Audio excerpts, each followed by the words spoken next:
Welcome into Moving the Chains, brought to you by Founders Federal Credit Union. I'm Kevin Thomas alongside Jerel Hendricks here for our Week 1 Folly Row recap show. Jerel, we got everybody has now kicked off the season as of last Friday, man. A lot of big games all across the state, a lot of burn burners and even some blowouts as well. Yeah, another like I said, another great week in the state of South Carolina. Kicked off everybody. Week 1 officially under the books. We got some people that have played more games than others, but who cares? Everybody started. We had some shockers, man. Some overtime thrillers, some complete blowouts, like you mentioned, and some very good ball games. I love this time of the year, Kevin. You got your cross class stuff. You got your SCSA high school league stuff. It's just so much fun. And the best thing about it is the games count, but they don't really count towards the final results. Exactly right. It's time of this year where we just don't. A lot of teams we just don't know how good they are. We got a decent idea, but we're learning more and more each week, it seems like. But if you guys are tuning in for the first time, we appreciate you. Be sure to follow us on Facebook, Twitter /X, Instagram, YouTube, and more at Movin Chains. Our website, movinchains.com. Our podcast on Apple, Spotify, Google, and more. As always, get your Movin The Chains merch. We got hats. We got toboggans. We got hoodies. Got some T-shirts coming out probably this week as well. Hit us up, mtcgear.sc@gmail.com. You can DM us on all of our platforms. You can email us as well. Wherever you want to get in touch with us, love to have you get some merch from us. Jerel, I know that, loving the hats, loving the hoodies, but the T-shirts as well are going to be some nice stuff for you guys to rep for us too. Most definitely. Can't wait. I haven't been able to wear my T-shirt yet, but I will probably be doing it on the sideline this weekend, so be sure to check those out. Like Kevin said, get your merch before it gets cold, especially those hoodies, man. Those are my favorite thing. Love the hoodies. Keep you warm. Quality stuff. We're not selling any cheap stuff around here. So be sure to hit that email link and go grab your merch right now. As always, we mentioned it last week. If you guys have any ideas for the show, let us know. We're trying to kind of revamp the recap show a little bit. Got some good feedback last week, but continue to let us know what y'all would like to hear more of. More player information, more coach information, more team information, whatever it is. Just kind of give us some more feedback, and we'll try to work that into the show as we can. Let's give a quick shout out to our friends of the program before we start looking at our games from last weekend. Put Founders in the game and win big with our great rates. Whether you're looking for a loan or want to grow your money with a certificate, Founders Federal Credit Union can help you move the chains on your financial goals. Not a member? No problem. Visit foundersfcu.com to see if you qualify. Federally insured by NCUA. Membership qualification required. Equal housing lender. Terms and conditions apply. Come for the deals and stay for the quality with Folly Row. From polos to Q-zips to hats and more, their moisture-wicking, quick-drying, and anti-wrinkle apparel is the perfect blend of comfort and fashion for game day. FollyRow.com and at Folly Row on social media. Folly Row. Very good polos. Let's get it started here with our Carolina Orthopedic and Neurosurgical Associates, or CONA for short there. Our CONA games of the week, Jerel. Of course, in the first game, start off with a blast. It's a game that you and John were able to cover on Friday night over in Greenville County, and that was a clash of two 5A Titans. That was Jerel Man and Gaffney. Gaffney's able to win this game in overtime, 42-40. Kevin, it was back and forth early. Gaffney pulls away, but Jerel Man puts together a great fourth quarter to tie the game up late. But at the end of the day, the Indians are able to get the job done in overtime.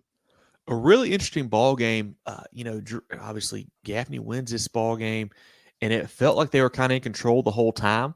Jerel Man took an early lead after a muff punt to get in the end zone early, but outside of that, they couldn't do a whole lot offensively. They'd have like one or two big plays to get them down to the red zone, and they just completely stall out. I think they had 3 possessions inside the 10 where they got 3 points total.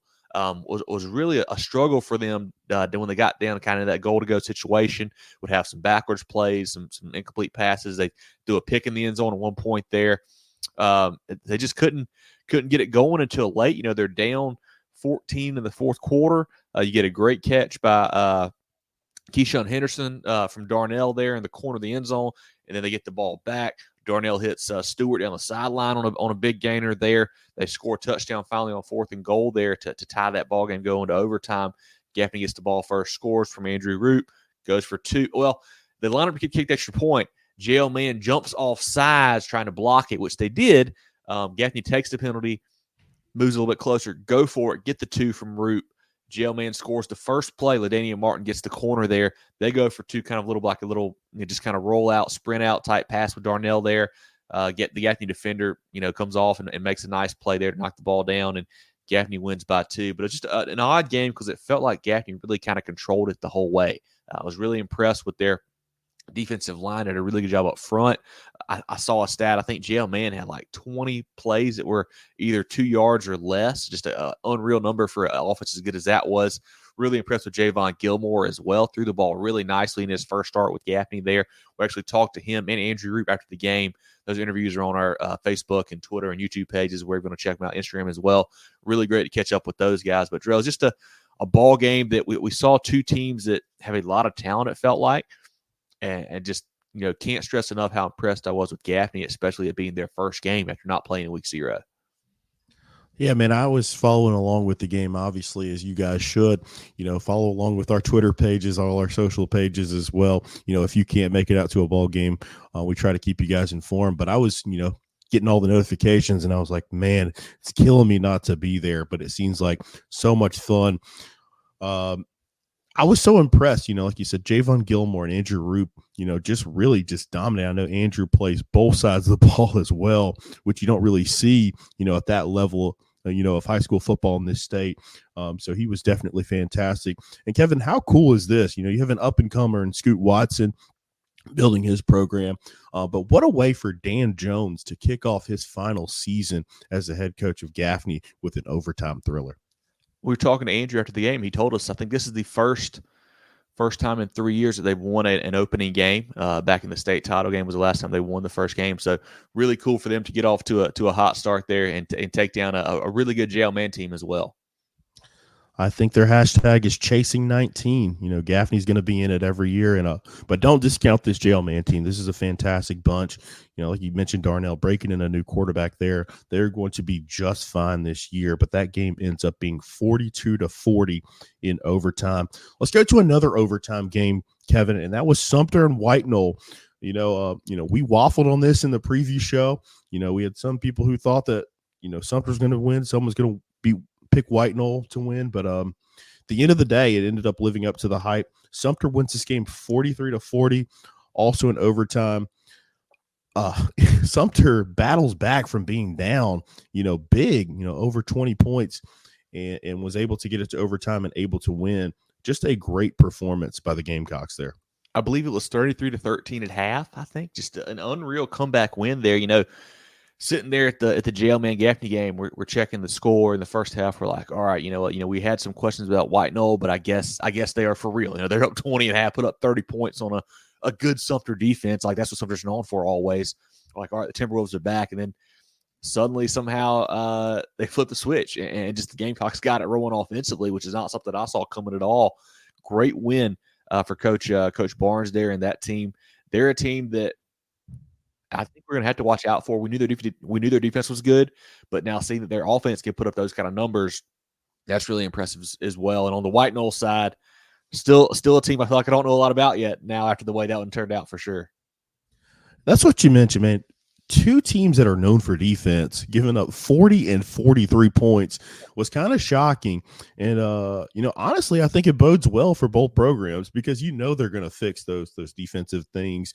But to see these offenses, get rolling and then be rolling early, I think it's a great sign for both programs. I think they're both going to be title contenders. I think they're both going to be just fine. And I love, scheduling these heavyweight matchups early on.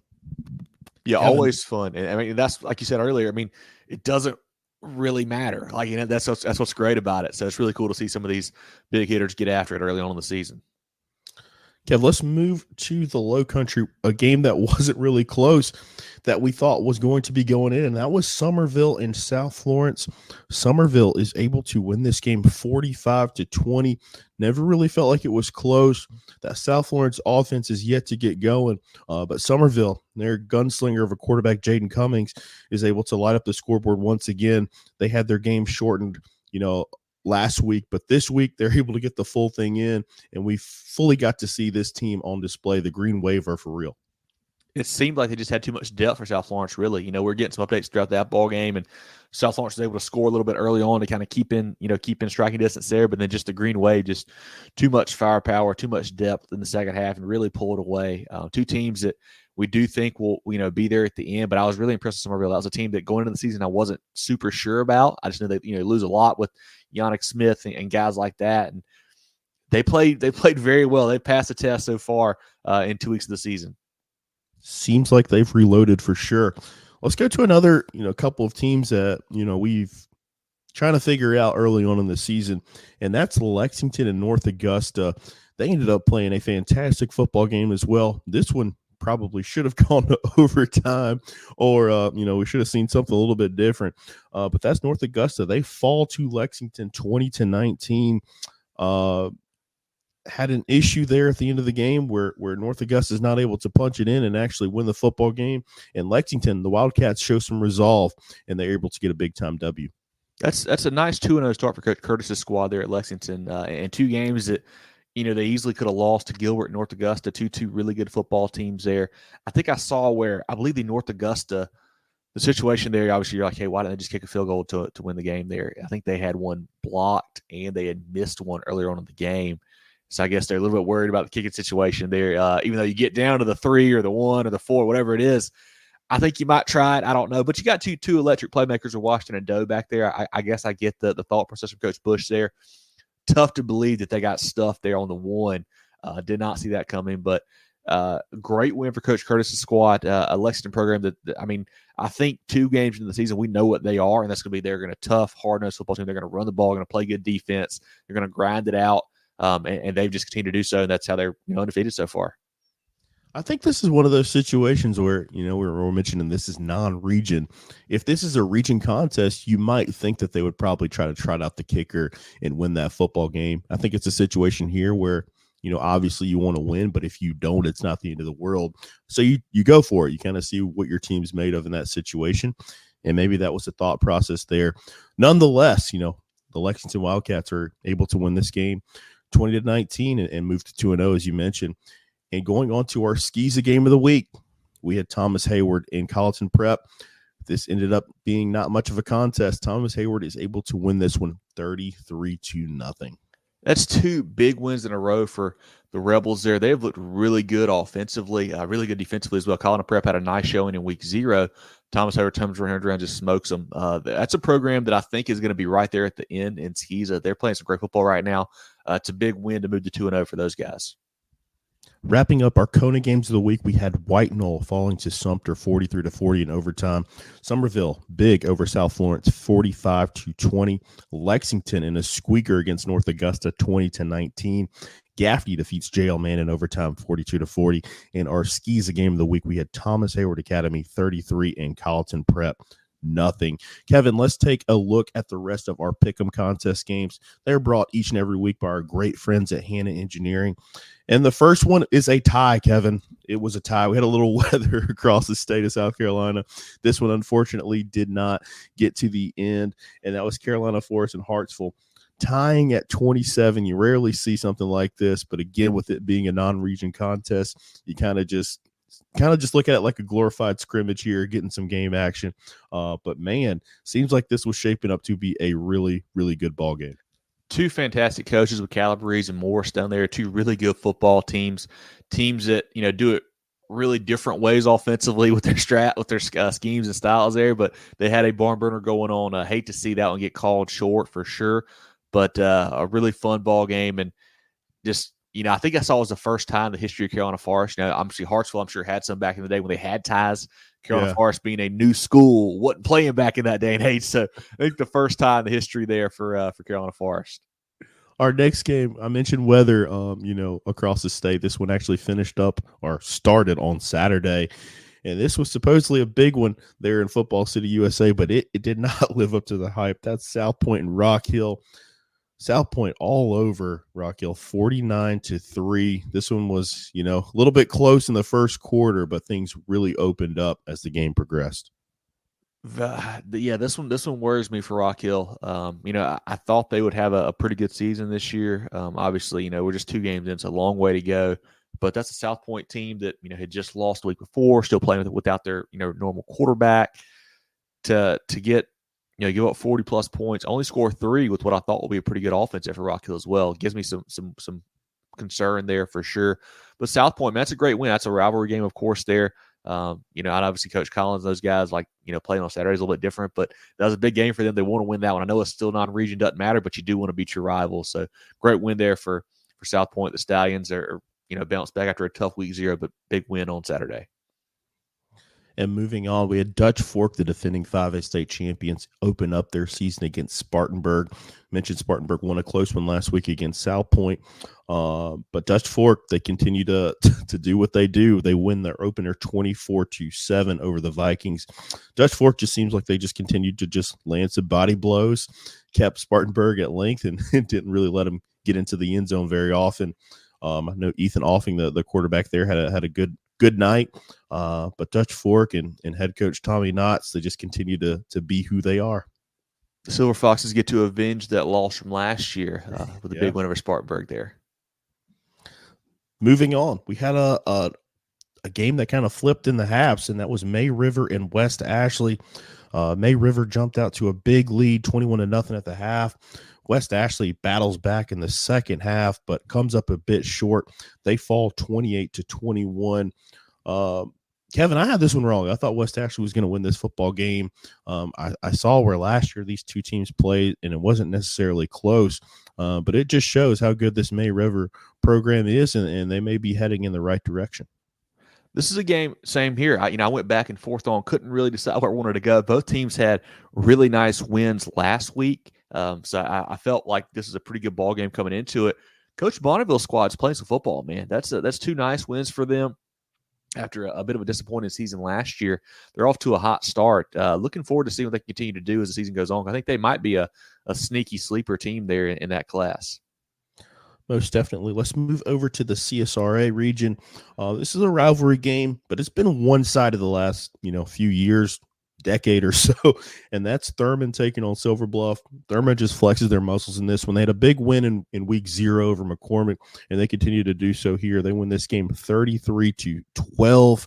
Wasn't really close. I know Cam was at this game kind of providing updates, but Thurman appears to still be doing very good things. And Silver Bluff, this is a team that's going through some transition right now with a new coach and things like that. They just weren't able to keep up and meet the tall task. We know the Bulldogs will be there when region play comes around. They'll get it figured out by that point. But right now, Sean Thurman is certainly a better football team, football program, and they're playing great ball. Had to replace a lot of pieces, but it seems like they've done a pretty good job of that early on for sure.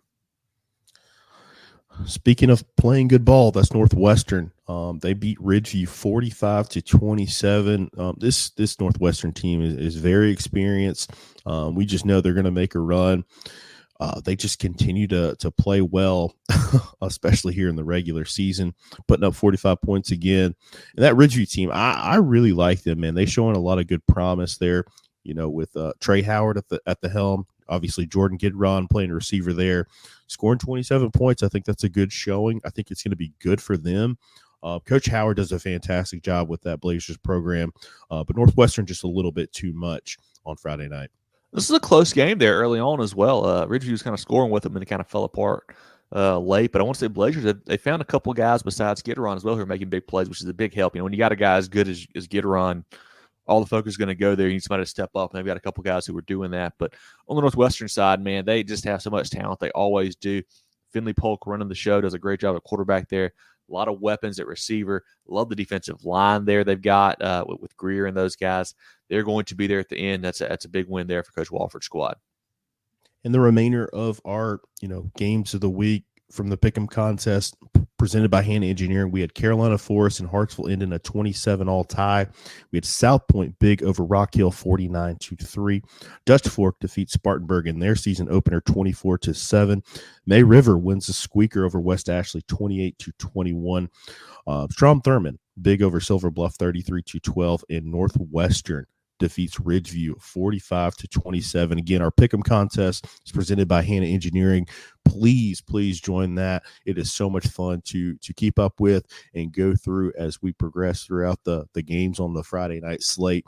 And at the end of the year, we will give a prize to the winner. So be sure to get your picks in, cut that off at 7 o'clock on Fridays. Again, so much fun. Tell your friends, your family to join in on this great thing that we offer. Moving on, Kevin, our last game of the week presented by our new partner, HTC, and that was Aner and St. James.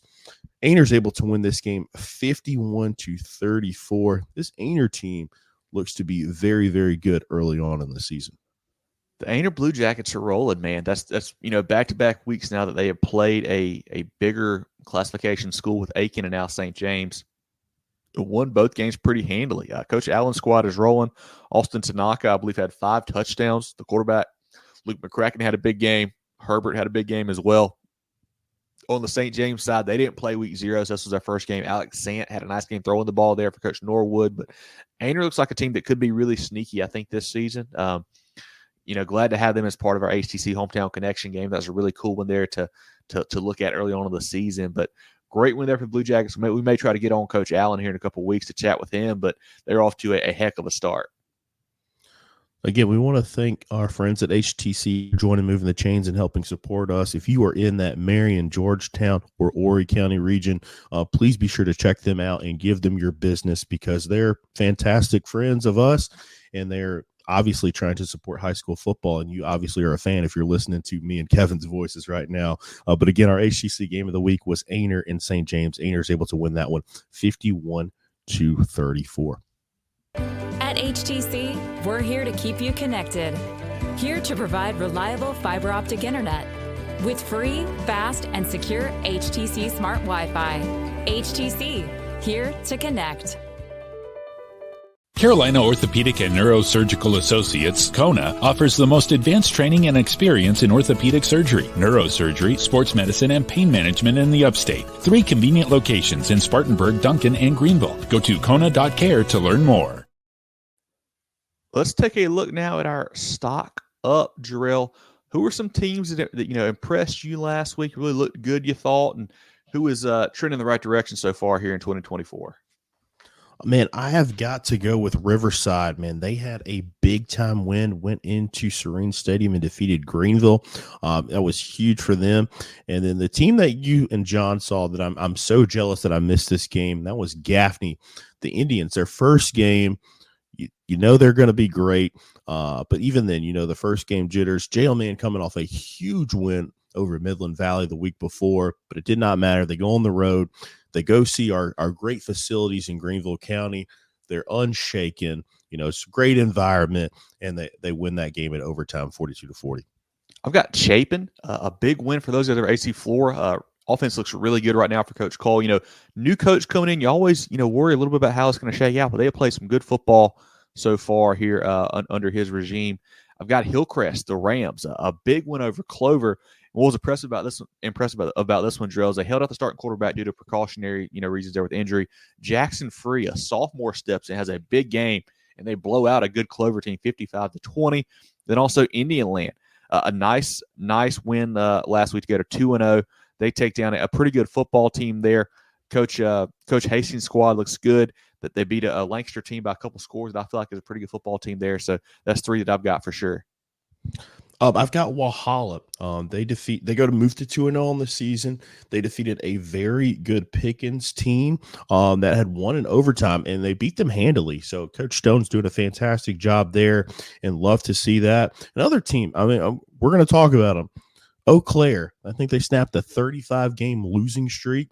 I saw somewhere, I don't know if it was correct, but they had not won a game in close to like 4 or 5 years.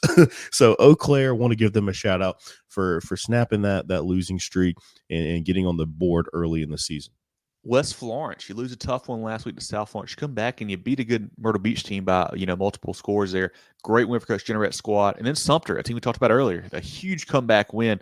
What that shows me about their offense makes me really excited about the Gamecocks rest of the year. Somerville, fantastic, big win that they had this weekend as they knock off South Florence. That was a great performance, especially after having, last week being shortened. They just showed that they're ready for the big time. The Green Wave are a big time program, and staying in that area, Oceanside Collegiate. So much turmoil this week, with Coach Wilkes stepping down, had Coach Patterson step in. face a team out of Georgia. They're able to come back in dramatic fashion. I think they won this game 16-15, more of like a baseball score or something like that. But just shows the resiliency of that program, that coaching staff coming together and winning a football game. Really happy for those guys, and always happy to see us, win across state lines. I want to find it here, Drew. I believe I saw that this was Calvary Day's first regular season loss in 2 years. So great win there for Oceanside, getting that ball game done. Louisville, a team that was playing a HKT team that we had heard good things about. Lions just put the hammer down, man. Smoked those guys. They proved that they are one of the top 2, 3, 4 best teams in 1A, no doubt about it. Really good performance there. Then a couple SCSA guys. Ben Lippin, nice win over Trinity Collegiate. They play some good ball so far for Coach Weigel. And then Wilson Hall, a big time win for Coach Jarecki's team as well. The Barians are off to a nice start there in the SCSA ranks. On the flip side, the inverse here, Jerel, stock down. Who are you looking at that is trending the wrong direction so far? I just got to go Silver Bluff, I think, in this situation. They just have not, had a good start to the year. Again, new coach, with Coach Bryant heading over to Gray Collegiate. Just been a rough start for these guys. You don't want to lose to a rival, especially in the second game of the year. I think Silver Bluff is off to a bad start, but I think they'll be able to get it turned around, especially when region play gets kicked off. I've got Trinity Collegiate from the SCSA side. They're 0-2 now, a team that we thought could be a contender in their class. A couple tough losses so far for that team there. Anybody else you've got, Jerel, on the stock down? That's it. We're early in the year, so not too many on the stock down. Perfect. Let's take a look now at our Players of the Week, brought to you by the Georgia Agency. As always, guys, you can send us your nominees on Facebook, Twitter, email, whatever. Love to have you get them over to us. We obviously try to find as many as we can, but sometimes we just miss guys because we don't see their stats. And that's, we can't be everywhere at once. So if you see a great stat line, be sure to let us know. We got a great number of submissions this week. But we'd love to have even more next week, because we always say, Jerel, if you send us their stats, we're going to read it. So definitely send us as much as you can. But Jerel, who are some of the nominees that we had this week for Players of the Week? Hey, man, we're going to start off with defense, and I love reading these stats. Listen to this one. We had Amarian Davis of Indian Land, 23 tackles, a pick, a forced fumble, and a touchdown. Amarian just getting after it. Cole Martin. Commit. His Eagles play tonight. Yes, he is. Yes, they do against Florida State, so be sure to check that out. Just a great performance there. Cole Martin from Chapin goes 18 carries for 103, also had 7 catches for 97 yards and 2 touchdowns in their big win over AC Flora. Riverside had the dynamic duo here, got the sophomore quarterback, Gideon Merib. I hope I'm saying that right. But he had 296 passing yards and 4 touchdowns. Kevin, I think this kid already has like 9 touchdown passes and over 600 yards passing in his first 2 starts. Just getting after it these first couple of weeks, and what a start to his varsity career. And Michael Skinner, the receiver and the Cincinnati commit there, had 3 catches for 138 and 2 touchdowns. I think he had a 70-yarder in this game. Absolutely getting after it. KB Henderson from Blue Ridge, 26 carries for 142 and 2 touchdowns. Had Jaden Taylor, also of Riverside, with 5 catches for 143 and 3 touchdowns. Austin Tanika, is that how you say that? I don't know if it's Tanika or Tanaka. I'm not sure. We need to get some clarification on that. But he had a big game either way. Hey, 5 rushing touchdowns. I do know how to say that. So great game for Austin there. Alex Sant from St. James had 330 yards passing and 3 touchdowns. Michael Tucker Mathis, Patrick Henry, repeat right here performance, goes 20 for 126 and 4 touchdowns on the ground. Also had 6 tackles, 1 TFL, a half sack, and a forced fumble. Had Luke Sobey of Patrick Henry, 13 tackles, 3 TFLs, 1 sack, 1 forced fumble, and a fumble recovery. Katie Hainsworth of Mountain View goes 6 catches for 237, 4 touchdowns. Absolutely getting after it there. Javon Gilmore, excuse me, the quarterback from Gaffney, an Arkansas commit, goes 277 passing yards and 3 touchdowns in their big win over Man. His receiver, Jamarcus Smith, had 6 catches for 174 and a touchdown. Zach Rogers of Louisville with 4 touchdowns. Andrew Roop of Gaffney, man, this guy might have been the star of the game. No offense to Jamarcus and Javon, had 60 yards rushing, 2 touchdowns, a 2-point conversion, a block punt, and also led the team in tackles. Playing both ways in 5A or playing both ways for Gaffney in general is quite the feat. Jackson Free of Hillcrest had 128 passing yards, 3 passing touchdowns, and 64 on the ground. Silas Parrish, Super 75 guy from Walhalla, 12 tackles, 1 TFL, 4 catches for 47 yards, a touchdown. Also had 3 rushes for 25 yards and a touchdown in their big-time win over Pickens. Javen Cook of Clinton, as they get back in the win column, had 15 carries for 89 yards and 3 touchdowns. DeMarcus Leach, who does it all for Abbeville, had 147 passing yards, 117 rush yards, and 5 total touchdowns in their ball game over Powdersville. Zay King of 96 goes 162 on the ground for 4 touchdowns and also housed a kickoff. Bryson Drummond, the MVP quarterback, had 367 yards in the air with 4 touchdowns and 60 yards on the ground for another score. Finley Polk of Northwestern, we'll be reading his stats all year, Kevin, goes 18 of 29 for 336. Also had 6 touchdowns, 55 rushing yards. Reese Price of Wren goes 7 carries for 134, 3 touchdowns, and a receiving touchdown as well. Man, lots of great nominees, lots of great stat lines and players from across the great state this past weekend. But our 3 winners now, Jerel, we've got Jaden Cummings at Somerville, goes 20 for 27, 345, and 4 touchdowns. Big game for the Green Wave there in their win. We've got Brady Albro at Chapin, throws for 370 yards, 4 total touchdowns, and becomes the career passing yards and TD passes leader for Chapin. Great game there for him. And then finally, Quay Clark at Chesterfield had a receiving touchdown, a rushing touchdown, a punt return touchdown, and a pick 6, totaling 314 all-purpose yards. Scores in 4 different ways, Jerel. Really big game there for Quay. So shout out again to Jaden Cummings, Brady Albro, and Quay Clark. Great performances, and just hats off to those guys for winning our Players of the Week, brought to you by the George Agency. Man, big-time performances. Again, if I'm pronouncing your names wrong, please correct me. I will get the phonetic pronunciations. But like Kevin mentioned, before we got started there, send us your stats. If you tell us your stats, we promise we will read them. I don't care what it is. We'll read the stats and we'll make you a Player of the Week nominee. Can't make a promise that you'll win it, but we'll at least give you some shine and talk about you on this platform. Perfect. A couple more notes I've got here, Jerel. Clinton, Corey Fountain picks up his 100th career victory there in the big win in the rivalry game over Lawrence. Congrats to Coach Fountain there. You mentioned Eau Claire snapping their 35-game losing streak. I just mentioned it there. I believe Albro, the passing touchdowns and yards leader now for Chapin.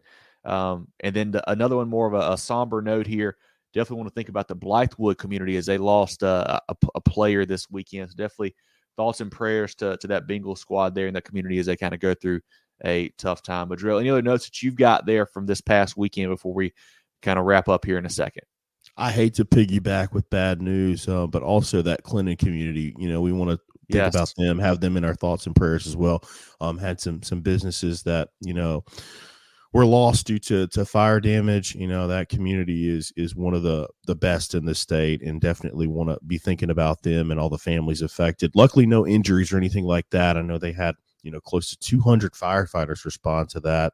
But definitely want to think about anybody that was affected by that, business-wise or, just that community in general as they try to rebuild and take care after that tragic loss.